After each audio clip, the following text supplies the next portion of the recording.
יום השישי ויחולו השמיים וארץ וכל צבאם ויחל אלוהים ביום השביעי מלאכתו אשר עשה ויברך אלוהים את יום השביעי ויקדש עושי כי וישבע מכל מלאכתו אשר בורו אלוהים לעשות. Hoy sabri moranu vrabanu vraboisai baruch atah Adonai Eloheinu melech haolam hoy boirei peri hagafen. Welcome to Sheni V'Chamishi. Tonight, this evening, the art is about identity. And I began to think, what could art teach me about identity? Recently, I spoke to a friend, Ilui, a very great learner from a good family in Chabad, and he said to me, I want you to know that I am not a Lubavitcher. I don't consider myself a Lubavitcher. And I said, wow, that's first of all very interesting. I'm thirsting to know what that means and what does that mean to your identity? Because I'm able to be a Lubavitcher and reconcile being a secular Lubavitcher. The Rebbe had secular Chassidim and he didn't try to convert them. He knew that they knew better. He knew that they were more educated to believe in the things that he's able to sell to the Bachrim. And definitely more educated than the things that he's able to even sell to those who were semi-educated, doctors, engineers, and so on. Hi. So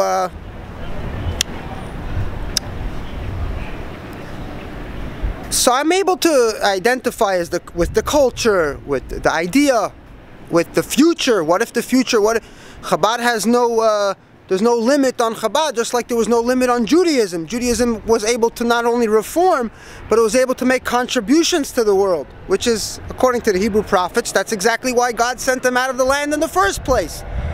So, but he said this from a religious point of view. From a secular point of view, I could only... Chabad is just another stream in Orthodoxy, that whatever needs to be fixed in Orthodoxy needs to be fixed in Chabad. But he said, and his child had a proper traditional pair of tefillin for the bar mitzvah, not the 4x4s, it's not a car show, and he didn't have two types of tefillin, the American way, but one pair, and it was a small traditional pair. And I'm still thirsting to know how he feels about it. This is a question of feeling. How do you feel about giving up your past? Nobody has the right to take away your past, your friends, your culture, the friends of your youth, the songs, the food, the type of mashke you drank, the fabrengens. No one has the right to take over Lubavitch. He looked at the Alter Rebbe and he had a beautiful opinion of a Litvak writing Chassidus. And what would the Alter Rebbe think about Chabad today if we had a Rebbe that's a mystic, giving out blessings and practicing as a magician, when the Alter Rebbe himself, as a rationalist, knew that he can't find where his stolen horse is. So how could he give out blessings? You want to pray to God? Pray to God, but don't form lines outside my door. Don't put menus on God where the best place to pray is, because there is no best place to pray. Nobody has special access. This is the Litvak point of view. We, no magicians, no messiahs, no prophets, just Rabbonim interpreting the law. So nobody has the right to hijack Chabad and turn it into a cult that worships a leader. Because that's not what the Alter Rebbe had in mind, evidently. It's all there in his writings. It's not rocket science. This is not the privilege of the elite or those or the intellectuals to know. Everybody can know this. But still, I couldn't understand how he can say, I introduce myself to anyone. Whether someone knows what Lubavitch is or not. If he doesn't, I show him the map. Judaism, Hasidism, Chabad, a group, Alei Torah. I'm from the back streets. I got the worst part of it. This is it. This is where I'm from, and this is what I accomplished. So we're going to go into the art and check it out.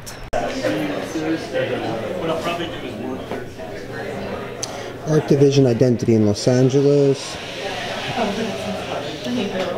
Students were asked to explore their identities through utilizing an array of media, including sculpture, photography, video painting, drawing. Are you ready? I guess so, yeah. You were going to ask me a question? You said that the Virgin was part of your art or history. Yeah. Okay. So, just tell me when. And is that yours? Yeah, that's my turn. Are you Eva Moreno? Eve Moreno. Hi. Yeah, the piece right here, Chingonex, has a lot of cultural significance to me, specifically because the Virgen was a sign of the revolution, and the Virgen also means a lot to me because my mom prayed to the Virgen before my sister was born so she could come out a healthy baby, and she was born with complications, but at least she was born, and so the Virgen has a lot of significance to my family and to my culture as well. So you feel like those prayers worked? Yeah, and I know that my grandmother's prayers are definitely still protecting me today, even though she's not physically with us. So you believe in prayers? Yeah, I do. Yeah, my name is Yehuda, and I'm from a Hasidic village in Brooklyn called Crown Heights. And we also had somebody that we would pray. I'm not sure if we prayed to. It was a man. In your case, it was a woman, a virgin, like more. In our case, it was more of a god than a goddess. And we believed he had all these powers. So, it caused a lot of complications for us. But because he wasn't so open to everyone, you know. So that was our struggle. Right. But we got over it already. Okay, that's good. Yeah. I am so lucky to be here to be able to interview someone who combined art with prayer and with Mary? Huh? Was it the Virgin Mary? Yeah, it was the Virgin Mary. Yeah, and prayers and birth of babies and something that he could... The Virgin was also very much a symbol of the revolution, very much to fight colonialism, and I still apply those principles to my life today.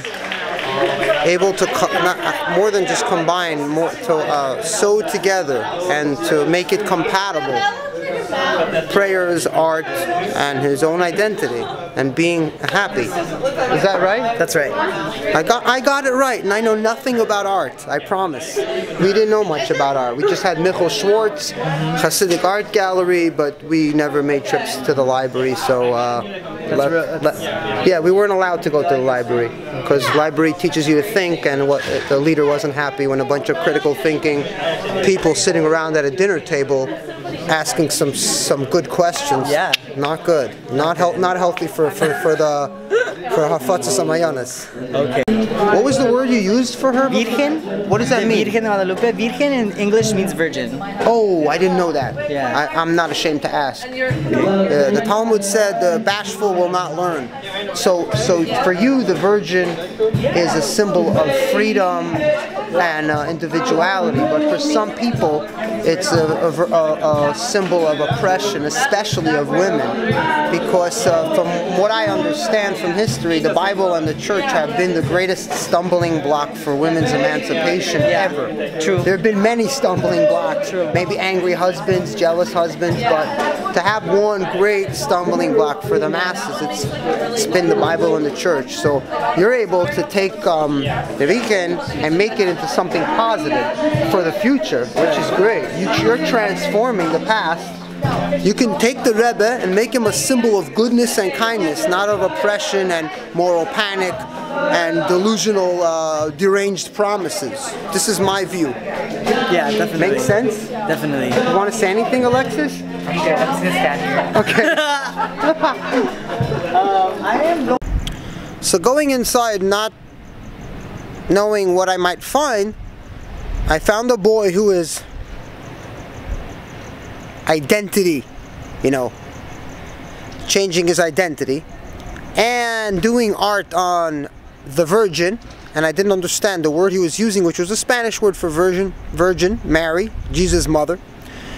And he says that growing up, it was a big part of his family because his grandmother would daven a lot to the Virgin and for the birth of babies and Of course, she didn't think that that Mary is God, chas v'shalom. She did it as a d'schus, you know. I'm not sure exactly how they do it, but they deliver the prayers, and I guess Mary sends it up to Hashem, and it helped the baby. And he feels like the prayers are helping him till today.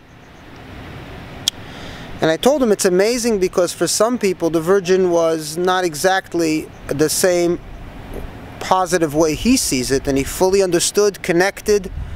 And then I complimented him that he took something of the past and he fixed it, that it can be compatible for the future. So the Virgin is now a good thing because humanity is good, and we can superimpose the good things on our traditions that we hold so dear. So rather than abandoning his identity as a Lubavitcher, this Ilui from Yeshiva, and we don't know yet, it's still a journey, I can talk to him, he can superimpose learning, Lumdus, just like the Rosh came to Fabrein Gimel Tammuz in Crown Heights from Los Angeles. If you ask the Rosh's family, they'll tell you Rabbi Shachat doesn't have a drop of Hasidic blood in his body. So why is he Fabreinging on a day like Gimel Tammuz when Chef Yos said to me it's not even a day that he wants to be involved in too much nigle. He wants to focus on Chassidus. It's because you can superimpose good things on your tradition. You could superimpose. When you know better, you could be better. And then your God can grow up with you, and your God can develop with you together. So you can keep it and you can move on. The Treaty of Hidalgo was broken, and so General Hidalgo. Did you do any work here? No, I did not. No, but I did not. Just having a look. Yeah. Let me see the whole package. So it's connected with the chain. So it's together. Oh, really? Yeah. Did you make it? No, a designer. So Yeah. Can I take a photo of you? Yeah, you can take a photo. Oh, okay. Would you like to say something? No. Did you do any work here? No, I don't have any work here. Okay. Yeah, I'm just. Okay.